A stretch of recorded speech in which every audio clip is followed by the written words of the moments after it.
محبت اور روشنیاں ختم ہو چکی تھی اور بچیوں کو زندہ دفن کر دیا جاتا تھا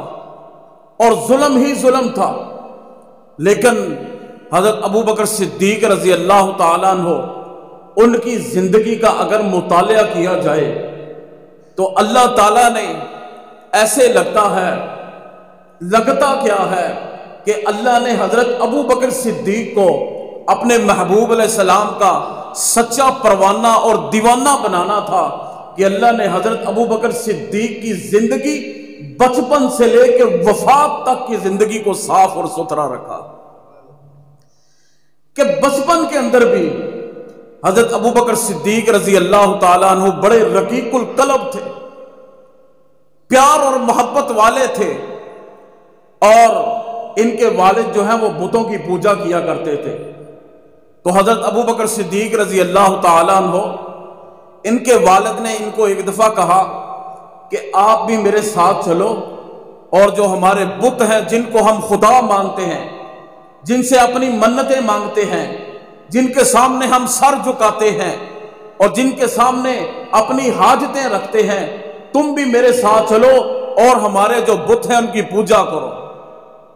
حضرت ابو بکر صدیق رضی اللہ تعالیٰ عنہ یہ چھوٹے بچے ہیں، اپنے باپ کے ساتھ چلتے ہیں، دور گھر سے جا کر دیکھتے ہیں کہ پتھر کی کچھ مورتیاں بنی ہوئی ہیں، اور ان کے والد نے کہا حالت کفر میں، ابھی اللہ کے نبی صلی اللہ علیہ وسلم نے نبوت کا اعلان نہیں کیا، تو ان کے والد نے کہا کہ تم بھی ان بتوں سے اپنی منتیں مانگو، اپنی حاجتیں ان کے سامنے رکھو، تم بھی ان سے دعا مانگو، تم بھی اپنی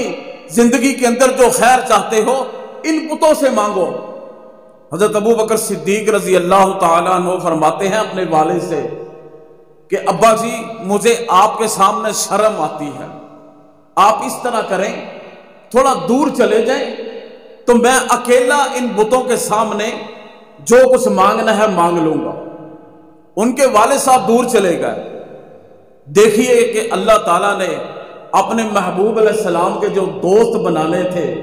جو سجن بنانے تھے، جو محبت والے تھے، اللہ نے ان کو حالت کفر کے اندر، بچپن کے اندر اللہ تعالیٰ نے ان کو برائیوں سے اور بتوں کے سامنے جھکنے سے اللہ نے ان کو کیسے سنبھال کے رکھا کہ حضرت ابو بکر صدیق رضی اللہ تعالیٰ عنہ بچپن ہے، والد کی سختی کے ساتھ اس بت کے سامنے کھڑے ہو گئے اور اس بت کو کہنے لگے کہ اگر تو رب ہے،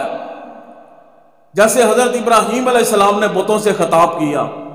ادھر ابو بکر صدیق رضی اللہ تعالیٰ عنہ وہ بتوں سے خطاب کر رہے ہیں، اگر تم بول سکتے ہو تو میری بات کا جواب دو، اگر تم لوگوں کو عطا کرتے ہو تو مجھے عطا کرو، اگر تم لوگوں کی پریشانیوں کو دور کرتے ہو، منتیں لوگوں کی پوری کرتے ہو تو میں تیرے سامنے کھڑا ہوں، پھر میری بات کا جواب دو.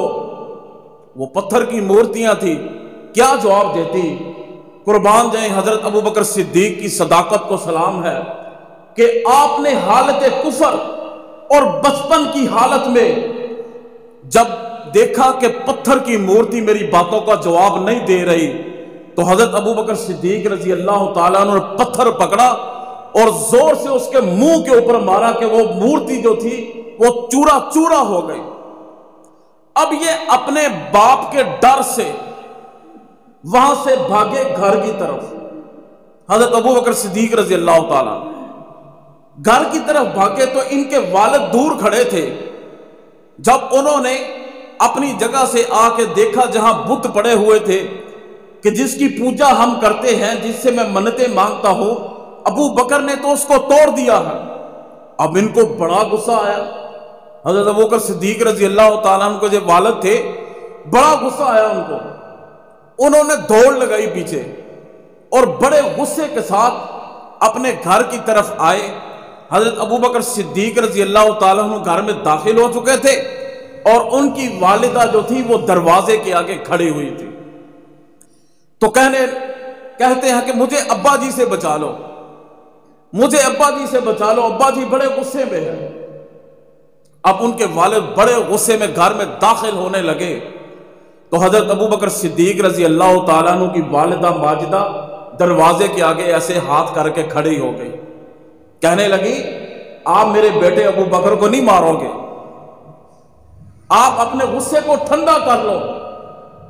کہا نہیں، جس کو ہم رب مانتے ہیں، جس کی ہم پوجا کرتے ہیں، جس سے ہم منتیں مانگتے ہیں، اس نے اس کو توڑ دیا ہے، مجھے اس کے اوپر بڑا غصہ ہے۔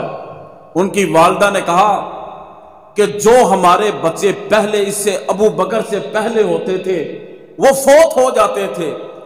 لیکن جب ابو بکر میرے پیٹ کے اندر تھا مجھے اللہ نے خواب دکھائی تھی، اور خواب کے اندر مجھے یہ آواز سنائی دی گئی کہ تمہارا جو بیٹا پیدا ہوگا وہ عتیق ہوگا اور اس کا لقب صدیق ہوگا اور پیارے نبی صلی اللہ علیہ وسلم کا رفیق ہوگا۔ فرمایا آپ اس بچے کو نہیں مارو گے،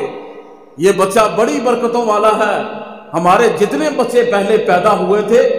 وہ فوت ہو جاتے تھے، لیکن جب میرا بیٹا ابو بکر میرے پیٹ کے اندر تھا مجھے خواب کے اندر یہ آواز سنائی دیا کرتی تھی